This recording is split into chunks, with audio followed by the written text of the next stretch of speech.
It's Saturday morning. Hi, everybody. Meteorologist Ryan Hoke here with a Hokey video blog update for the 29th of October. Halloween's just upon us. But the weather is just like summer in some respects. I mean, this is crazy stuff. Near record highs this afternoon, and especially we head throughout our Tuesday of next week when we could see the mid-80s. By the way, sitting next to me right now is our brand new meteorologist who you will see next weekend on Wave 3 News Weekend Sunrise. We won't announce the name quite yet, but it'll get you thinking because we'll have somebody new on your TV screens starting next weekend. Pretty exciting stuff around here. All right, Hokey weather fact for the day. We're talking about frost, something we have not seen a lot of around here lately. Only our outlying areas have seen some patchy frost, and Louisville, none at all. We are way past due for it. If you don't like frost, Key West, the islands off of Southern California, near Los Angeles, those are the only places in the 48 states considered to be frost-free. So if you don't like frost, that's where you go. That is today's Hokey weather fact. Starting to see a little bit of sunlight out there from our Kentucky One Health SkyTrack network of cameras in Jeffersonville. The clouds, though, of course, a big feature of the morning so far. We'll be seeing those clear out pretty quickly here.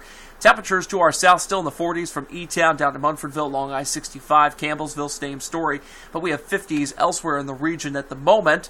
Those clouds still apparent on the infrared satellite view. We'll start to creep in this visible satellite view as we go throughout the next several hours once the sun comes all the way up. A few clearing patches to our north and west, signifying that we will be seeing those mostly sunny skies. Warm air really beginning to move in. We've got southeasterly winds now. Those will be cranking up out of the southwest throughout the afternoon. Could have those gusts 25 to 30 miles per hour as we get up toward 82 degrees for a high temperature. I want to call your attention to something we've been talking about for the last couple of days here. What are the things that we need for good fall color? Well, a wet growing season in the spring is one. We had that this year. Calm days throughout autumn, check. We haven't had much rain, not even much wind for that matter. But the thing we haven't had are cool nights in early autumn. It's been just so crazy warm lately that the sugars inside the leaves and the chlorophyll hasn't been able to really die yet, so we're not going to have the best fall color this year. And as you're looking around wave country, you're probably going, everything's kind of turning brown, kind of turning yellow, but there's none of those really super brilliant colors around right now. We'll see if that changes, but that's one of the signs that we may not have so much of a good fall color this season. The cool nights in early autumn, missing out on those. All right, your 7-day breakdown. I want to break out a few things here. First of all, those wind gusts this afternoon up to 25, 30 miles per hour. That's going to be around the mid-afternoon period. Once we get some sunshine going, that helps to mix up the lower layers of the atmosphere. So the winds that are screaming above us at like 5,000, 10,000 feet will start to mix down toward the surface, and that's how we get those wind gusts. We've got Lou's Brew Bike Tour. Say that 5 times fast, and I guarantee you'll twist your tongue on it. We'll have those temperatures in the 70s by 1 p.m. A lot of air resistance on some of those bikes, so those gusty winds aren't going to help matters too much there. As we head throughout tomorrow, making strides against breast cancer. It's on the Great Lawn. It starts there at Waterfront Park. Sunday at 1 p.m. The registration opens at 11. Don G and myself will both be emceeing. I will be representing the Real Men Wear Pink campaign in memory of my mother who passed away from breast cancer back in 2005. If you want to donate to my cause, I'm trying to raise $4,000. I think at last check I'm about $3,800, so real close. Go to my Facebook page or my Twitter. It's Ryan Hoke on Facebook, at Ryan Hoke Wave 3 on Twitter.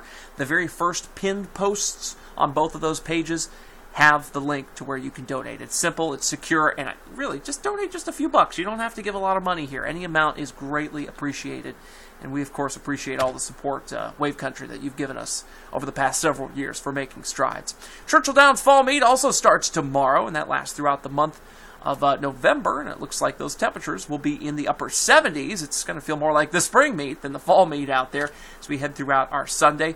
Monday is Halloween. There's our famous dancing mummy. Does your mummy dance? Temperatures will be in the upper 70s throughout much of the trick-or-treat time frame. That 80-degree high temperature is lower. You'll notice that from what we had before. We've had to lower those temperatures because the latest data is not coming in as warm as it did. So at this point, we're going to go with 80. Hopefully we can raise that back up because we got a record temperature we'd love to meet, and that's 84 degrees, unless you're, of course, a big fall weather fan in which case this has been a nightmare for you. See a little Halloween tie in there? Nightmare. Haha. Anyway, we haven't been in the 80s on Halloween since 1987, so that's a big record. Not really much of a record, but kind of a big waypoint to hit, certainly. Tuesday is 85. I think we will break a record on that day. All the forecast data is screaming to the fact that we're going to have this big push of southwesterly flow starting at least by Monday night. If that had started a little earlier on Monday, we would pump us back up to 84, but I think 85 is going to be the high temperature on Tuesday. That'll blow out that record of 83. Wednesday, we may get very close to tying a record high temperature at 82 degrees. That southwesterly flow shuts down as a cold front moves through on Thursday. That spreads in just a shower or two through the area as we head throughout the day. I don't think many folks are going to get wet from this. This looks like a drying front as it moves on in. We've seen several of these this season so far. No big change there. The only big change in the forecast past that front will be the temperature. We get down to 68 for a high on Friday. Look at your earliest alert outlook. Several days in the 60s heading into Election Day. It's finally here. We're only 10 days away from it. Make sure you go out and vote. Temperatures will be in the 60s during that Election Day time frame. We had a rain chance before. We've taken it out completely. It looks like it's going to be dry.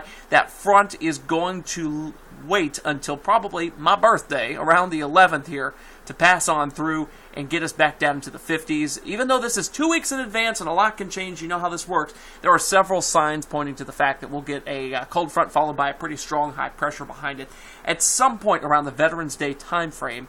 So if you've got an event, outdoors, some plans, already, just kind of be thinking about an alternate plan during that time, just in case you do have some rain in your area as we head throughout that period of November. All right, guys, that's it for now. Meteorologist Ryan Hoke. We will see you starting tomorrow on Sunrise at 6 a.m.